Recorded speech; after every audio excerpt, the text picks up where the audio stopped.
मैं इस चीज को समझ गया, रजनीश ने मुझे सिखा दिया, ओशो ने और बुद्ध ने सिखा दिया कि संतुष्टि और खुशी की यात्रा बाहर नहीं है,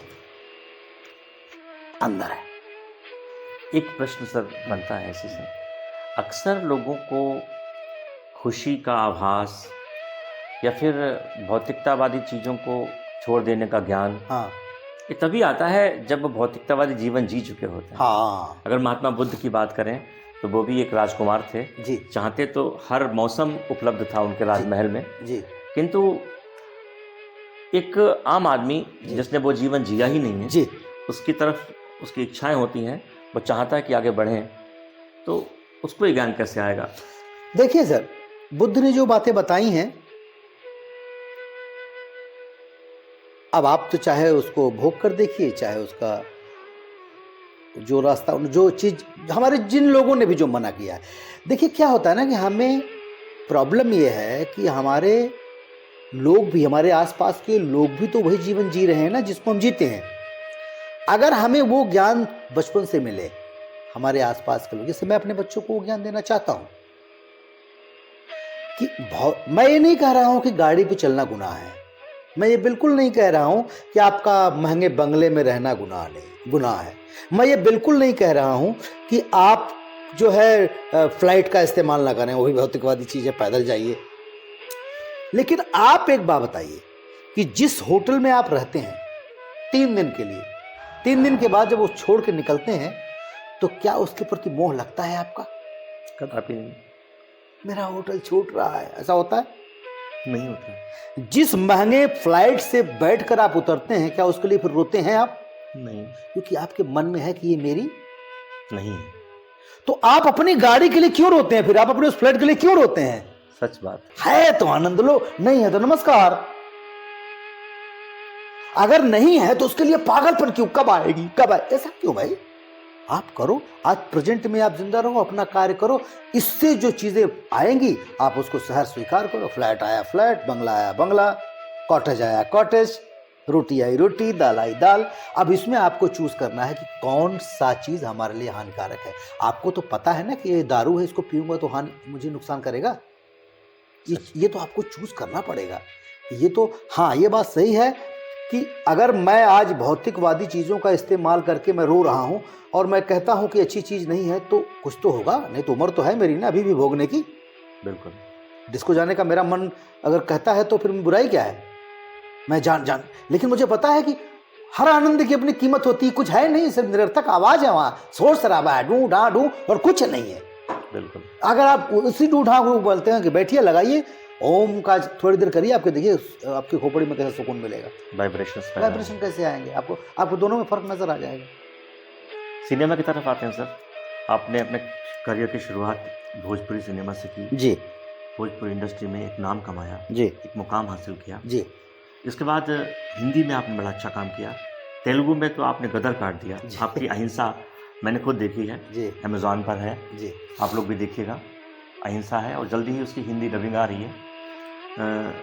क्या फ़र्क पाते हैं आप हिंदी, तेलुगु और अपनी भोजपुरी इंडस्ट्री में? देखिए सर, भोजपुरी इंडस्ट्री अभी एस्टैब्लिश नहीं हुई है। भोजपुरी सिनेमा में अभी बहुत सारी कमियां हैं।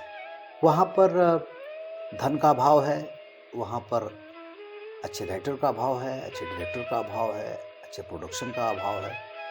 और हमारा ये सारा प्रॉब्लम सिर्फ इसलिए है कि हमारी रिकवरी नहीं है।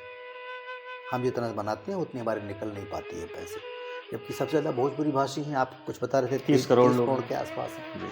लेकिन उसमें क्या है, वो 30 करोड़ में जो हमारे जो मास है वही देखती है। उसमें से भी मास में से भी कुछ लोग देखते हैं, क्लास लोग नहीं देखते हैं। कहीं ना कहीं भोजपुरी सिनेमा ने अपनी स्मिता, अपनी गरिमा खो दी है। हमें एक टैग लगता है कि हम अश्लील हैं। फिर अचानक सिनेमा हॉल बंद हुआ, टेलीविज़न का ज़माना है, लेकिन यहाँ पर भी सब लकीर के फ़कीर हो गए हैं। कोई सास बहू बना रहा है, कोई डायन बना रहा है, कोई कुछ बना रहा है। तो उसमें क्या होता है कि हमारी जो क्लास ऑडियंस है वो भोजपुरी देखना नहीं चाहती। तो जब देखेगी नहीं तो रेवेन्यू नहीं आएगा, रेवेन्यू नहीं आएगा तो अच्छे डायरेक्टर प्रोड्यूसर आएंगे नहीं। तो भोजपुरी में ये प्रॉब्लम है।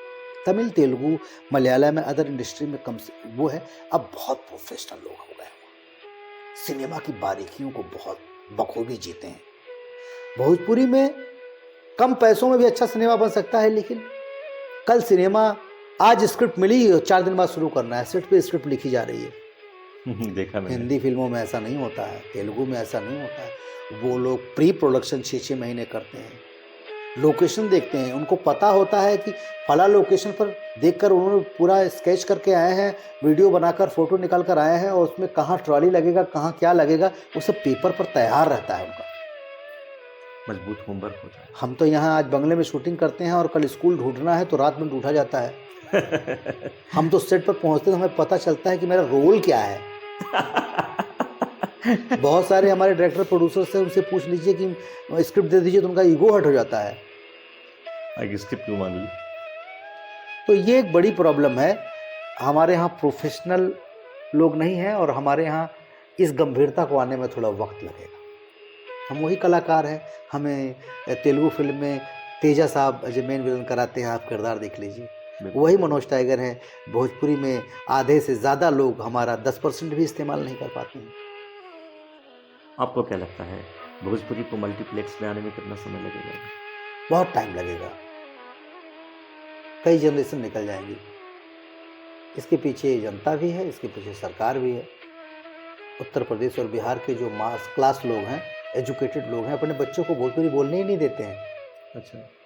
वो कहते नो, हिंदी में बात करो। तो जो आज बंगाली है, मराठी है, ये लोग IAS बनने के बाद भी अपने कल्चर, अपनी भाषा से बड़ी मोहब्बत करते हैं। सच है। हमारे यहाँ तो सबसे पहले अपनी भाषा को ही बोलना बंद कर देते हैं दूसरी जगह जाते हैं तो क्षेत्रीय वो भाषाओं के हिसाब से नाइंसाफी है। नाइंसाफी है। तो कैसे मैं पहुँचेंगे आप मल्टीप्लेक्स में? सवाल ही नहीं आप भी उसी मिट्टी से आते हैं, लेकिन आपका बेटा भी कनाडा में पढ़ रहा है। कनाडा में पढ़ रहा है, और देखिए ये उसकी अपनी चॉइस है। हमने ऐसा नहीं कुछ नहीं समझाया कि हिंदुस्तान में भी पढ़ाई होती है, हिंदुस्तान में भी आप रह के पढ़ सकते हैं, और हिंदुस्तान में पढ़ कर के लोग बड़ी बड़ी अच्छी पोस्ट पर हैं। लेकिन वो उसकी अपनी चॉइस है, उसने हमसे डिबेट किया, उसकी अपनी लाइफ है। और हमने सोचा, हर बाप को सोचना भी चाहिए कि कल को अगर उसका कुछ यहाँ नहीं होता तो बोलेगा आपसे तो मैं कह रहा था मुझे कनाडा जाने दीजिए। अब वो कनाडा जाके कुछ होता है नहीं होता है, वो उसकी जिम्मेदारी है ना भाई। हमने अपना फर्ज पूरा किया। लेकिन मैं आज भी कहता हूँ कि जो कनाडा में पढ़ रहा है वो इंडिया में भी पढ़ सकता था। लेकिन अगर हिंदुस्तान के लोग विदेश पढ़ने जाते हैं, विदेश के लोग हिंदुस्तान पढ़ने जाते हैं, इसमें कोई बुराई नहीं है। शिक्षा तो कहीं भी ले सकते हैं, कहीं भी ले सकते हैं। हाँ, लेकिन कनाडा जाके हिंदुस्तान को भूलना गलत बात। ये गलत बात है।